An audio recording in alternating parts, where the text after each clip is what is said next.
1 out of every 9 kaiju have performance issues. Clearly, it turns out once you hit over the age of 30, well, might be you. Let's talk about Kefka and his performance issues in this episode.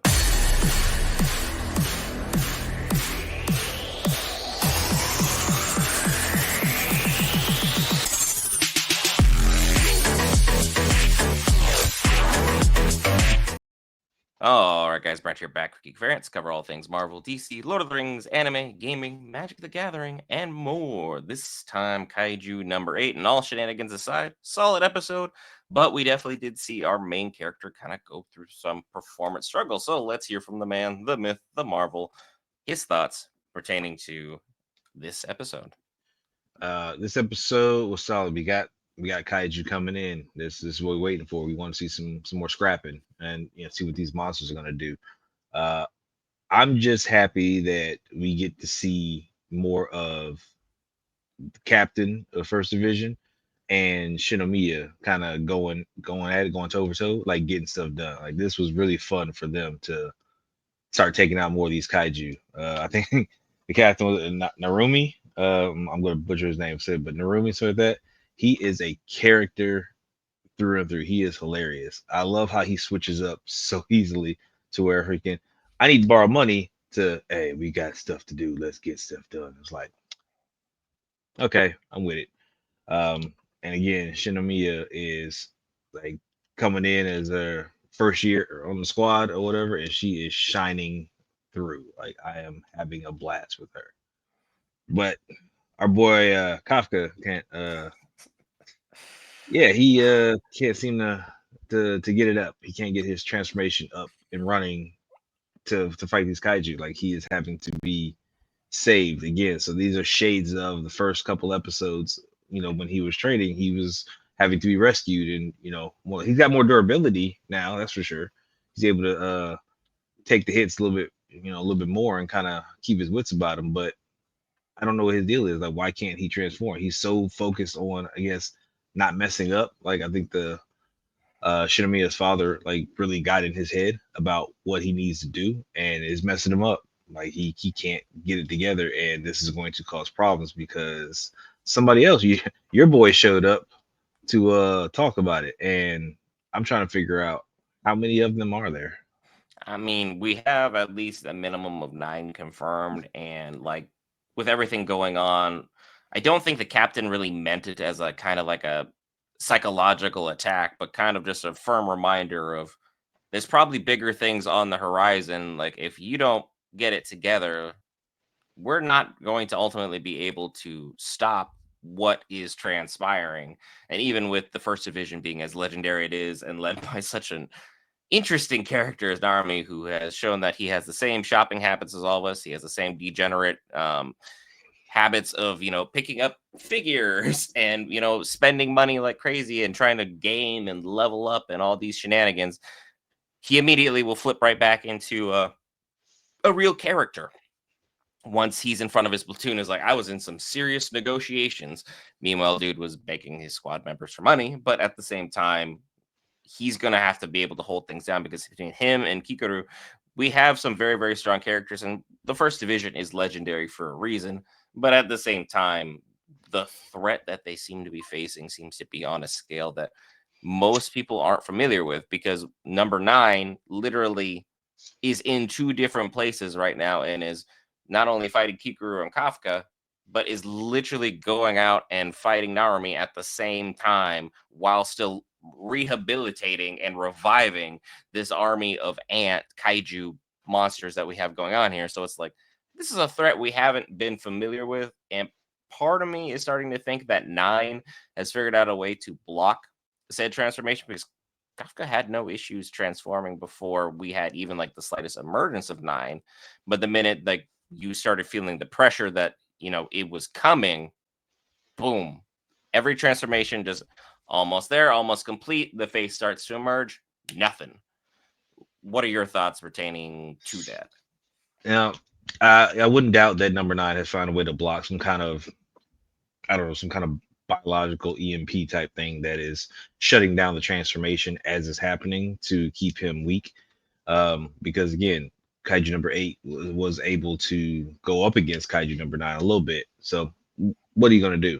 I think that in combination with what uh Shinomiya said to get into his head definitely has him jacked up. Now, if Kafka focuses, and we saw him sit here and focus on transforming, like it's time to do it, so that he still can't do it, and that's why I think it's an outside source that's really messing him up. Like he is really trying to make sure that people are protected, but I think that if Kikaru gets into trouble and she gets pinned down, something like that, I think that'll force the transformation. I think that'll override. Whenever his friends are in danger, he seems to come through in a clutch. So I think something's got to give in terms of it's got to push past the barrier. Like, what is going to freaking push him past his breaking point to hit the transformation and then go after number 9 or any of the kaiju? She's got to be in trouble. Reno's got to be in trouble. Somebody's got to be in trouble, I think, to cause that transformation. Other than that, I can't think of anything else that would cause that. Like I'm kind of stuck on this, so I'm hoping we get answers next episode as to how he is going to make his transformation or what's stopping it. Yeah, because like we are now starting to deal with Hanju on the regular, and these aren't your average run of the mill creatures. These aren't your average run of the mill transformations. We're starting to see. We're seeing that the threat is continuing to elevate, and it's targeted and it's well planned out. These are thought out battle tactics that they are fighting the kaiju are straight up fighting a full scale war against humanity. And currently, it seems that they have the upper hand because the shelters are being overrun, the workers are being exhausted, and the defense force, the technology is starting to start catching up, but that's catching up based upon what their last interpretation was of seeing what these kind of kaiju power levels are.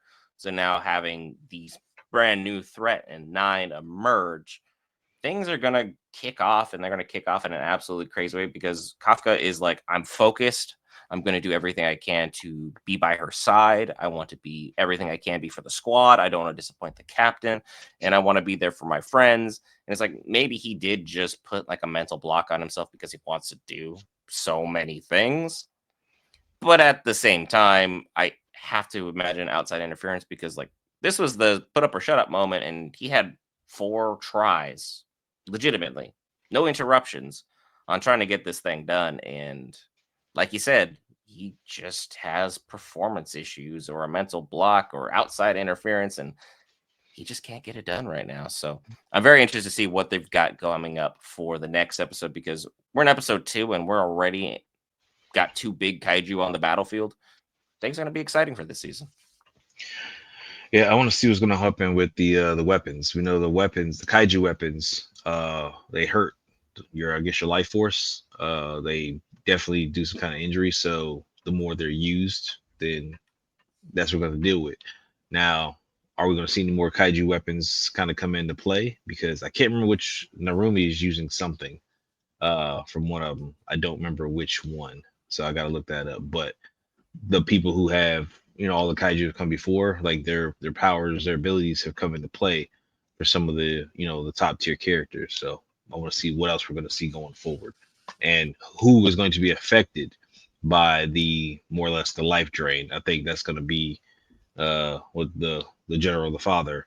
I think he's going to have some side effects at some point in time, which is going to shut him down, which is going to cause Kikaru some heartache at some point in time. My Yeah, guess. because we clearly saw that the other captain was like, "Hey, don't put anything on, don't do anything. I know you want to," and he's just like very, very resigned with the fact I can't do anything, and he just accepted it immediately. And someone as stubborn as him, it seems like if he could be out there, he would be. He's that one person that lingers too long in the field, and everyone's like, "Go, go, we can do this without you. You're done."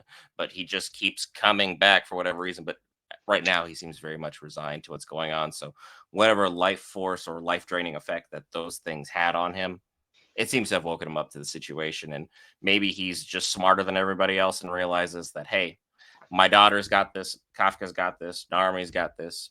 It's kind of a big wager and kind of a big ask, but hey, if he's got a moment of confidence for the team, he's got a moment of confidence for the team. So I can't be too mad about that. Any final thoughts pertaining to this episode? Nah, just waiting to see that transformation. Let's get the scrapping, Kafka. Come on, man. And let's see your transformation from viewer to subscriber. It's free, greatly helps us out, as well as hitting that like button, sharing this video around, and leaving your thoughts in the comments below for us to get back to. It's been really entertaining getting back to some of your comments. And if you feel inclined to do so, hey, consider becoming a member. We've got some more members content on the way. Just got the new PC, so starting to work on some backlog of new projects that I can go ahead and get out for you, the viewer. I've been Brent with the man, the myth, the marvel. We'll see you tomorrow for Gotcha Kuda.